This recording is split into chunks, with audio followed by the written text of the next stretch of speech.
আসসালামু আলাইকুম। পদার্থের গাঠনিক ধর্ম এখানে মূলত কয়েকটা ফর্মুলাকে ব্যবহার করে আমরা ইনশাআল্লাহ যে কোনো সিকিউ করতে পারি। তাহলে দেখি এটা সিলেট বোর্ড 2019 এসেছে। দ্বীপ গবেষণাগারের 6 মিটার দৈর্ঘ্যের, তার মানে হচ্ছে দৈর্ঘ্য হচ্ছে 6 মিটার, ওকে ফাইন, এবং 0.6 মিলিমিটার ব্যাসের, ব্যাস যেটা রয়েছে সেটা অর্ধেক হচ্ছে ব্যাসার্ধ হবে, মিলিমিটার থাকলে এটাকে মিটার করবো 10^3 দিয়ে, ইস্পাতের এবং আরেকটি সীসার তার, মানে দুইটা তার নিয়েছে, একটা ইস্পাত আর একটা সীসা। শেষ প্রান্তে যথাক্রমে 25 কেজি ভর ঝুলিয়ে দেওয়ার পর উভয় তারের দৈর্ঘ্য প্রসারণ, একটার পেয়েছে 0.026 মিটার এবং একটা 0.325 মিটার। ওয়াইএস, এস হচ্ছে স্টিল মানে ইস্পাত, ইস্পাতের ইয়ংয়ের গুণাঙ্ক 2×10⁻11 নিউটন/মিটার²। গ নম্বর প্রশ্নটা কি, প্রসারিত অবস্থায় ইস্পাত তারটির মধ্যে স্থিতিস্থাপক বিভব শক্তি কত?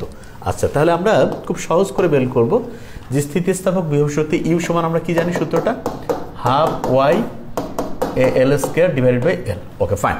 এটা যদি হয় তাহলে আমাদের আগে বের করতে হবে যেখানে কি কি আছে এবং নাই সেটা আগে দেখতে হবে। তাহলে ইয়ংয়ের গুণাঙ্ক আমরা জানি, যেহেতু এটা ইস্পাতের ইয়ংয়ের গুণাঙ্ক রয়েছে, তার মানে এখানে ওয়াইএস আমরা দিতে পারি ইচ্ছা করলে। এখানে ইন্টারেস্টিং জিনিস এ আমাদের বের করতে হবে। তো এ বের করার ফর্মুলাটা কি আমরা জানি, এ সমান হচ্ছে πr²। তাহলে পাই এর মান জানি 3.14 এবং আর যেটা হচ্ছে ব্যাসার্ধ। তো এখানে ব্যাস রয়েছে কত, 0.6 মিলিমিটার। তাহলে ব্যাসার্ধ যেটা হবে সেটা হচ্ছে আর সমান হচ্ছে 0.6কে 2 দিয়ে ভাগ করলে কত হবে, যে কেউ জানে 0.3 মিলিমিটার। এটাকে যদি আমি মিটারে পরিণত করি 0.3×10⁻³ মিটার। তাহলে এখানে 0.3×10⁻³ এটা হচ্ছে এই টোটালটা হচ্ছে এ সমান πr²। Okay fine. তাহলে এর মানটা আমি পাচ্ছি এইটা। তাহলে এখন এল যেটা রয়েছে, এলটা কি রয়েছে, এলটা হয়েছে যে ঝুলিয়ে দেওয়ার পরে এই যে দৈর্ঘ্য প্রসারণ, এই যে দৈর্ঘ্য বৃদ্ধি পেল, এই যে 0. এটা কিসের প্রথমে ছিল, ইস্পাতে 0.026। তাহলে এই যে আমরা যদি এখানে মানগুলো এখন বসাই, এই সমীকরণে মানগুলো আমি বসিয়ে দিলে হাফ পেলাম, ওয়াইএস মানে ইয়ংয়ের ইস্পাত, মানে ইস্পাতের ইয়ংয়ের গুণাঙ্ক 2×10⁻11 গুণন এ সমান হচ্ছে এই গোটাল মানটা 3.14 গুণন 0.3 গুণন 10⁻³ দিয়ে A²। Okay fine. হ্যাঁ, তাহলে এ আচ্ছা এল কি রয়েছে, এল হচ্ছে দৈর্ঘ্য বৃদ্ধি, দৈর্ঘ্য বৃদ্ধি পেয়েছে কত, দৈর্ঘ্য বৃদ্ধি হলো 0.026, তার মানে 0.026।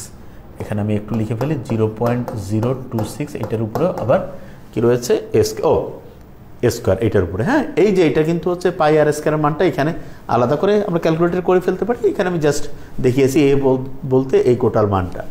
এরপরে হচ্ছে এল এর মান 0.026², আর নিচে যে এল রয়েছে এল হচ্ছে কত, 6 মিটার। Okay fine. এটা ক্যালকুলেশন করলে এর যে মানে টোটাল যে হচ্ছে কি বলে এটাকে জানি, স্থিতিস্থাপক বিভব শক্তি, সেটা পেয়ে যাবো। আমরা ক্যালকুলেশন করে দেখতে পারি আগে, 3.186 জুল, 3.186 জুল। ওকে, তাহলে এই যে এই ফর্মুলা দিয়ে করে ফেললাম। তাহলে কীভাবে করলাম, ইউশন হাফ YAL²/L, স্থিতিস্থাপক বিভব শক্তি এ সমান πr²।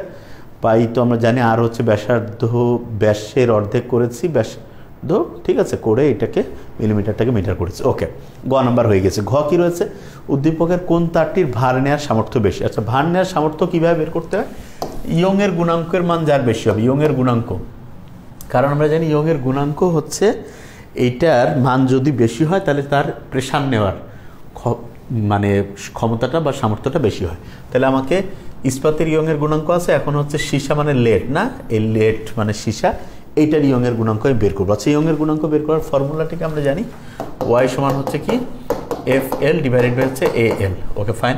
আচ্ছা, এখন এফ সমান কি আছে, এফ সমান আমরা জানি হচ্ছে mg।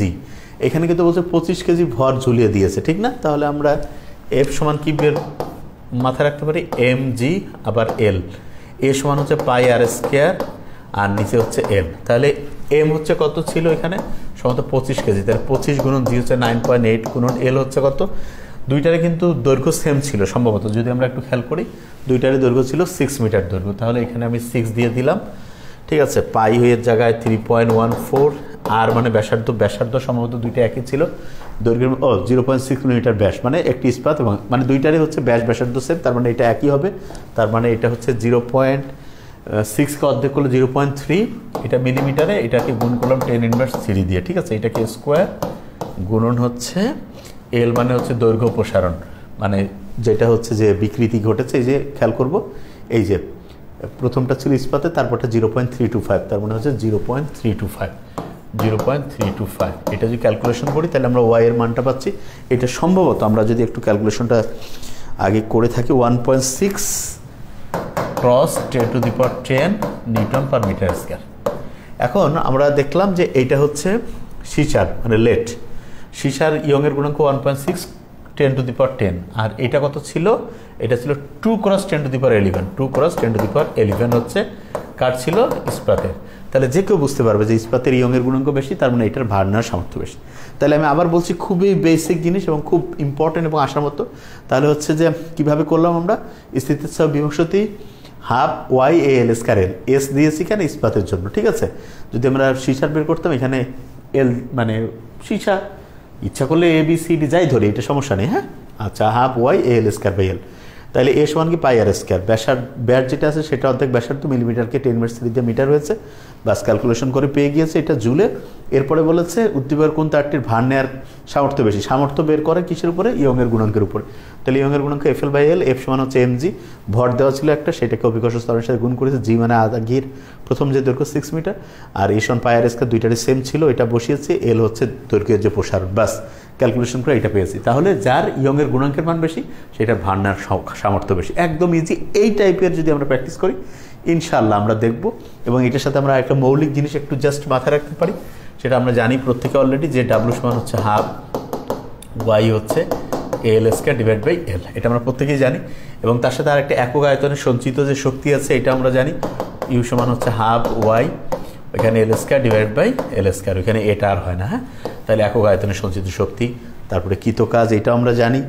এরপরে আমরা যেটা পেয়েছি ওয়াই সমান F L divided by L, তাহলে এই তো একদমই। তারপরে হচ্ছে যে এ সমান হচ্ছে পাই আর স্কয়ার, এফ সমান এম জি, এল হচ্ছে আদি দৈর্ঘ্য, এল হচ্ছে দৈর্ঘ্য প্রসারণ। হ্যাঁ, এই অনুযায়ী যদি আমরা করি, ইনশাল্লাহ ইয়ংয়ের গুণাঙ্ক এবং হচ্ছে একক আয়তনে সঞ্চিত শক্তি, তারপরে স্থিতিস্থাপক বিভব শক্তি, তারপরে কৃত কাজ, এই টাইপের প্রশ্ন ইনশাল্লাহ অবশ্যই কারেক্ট করতে পারবো। Thank you so much.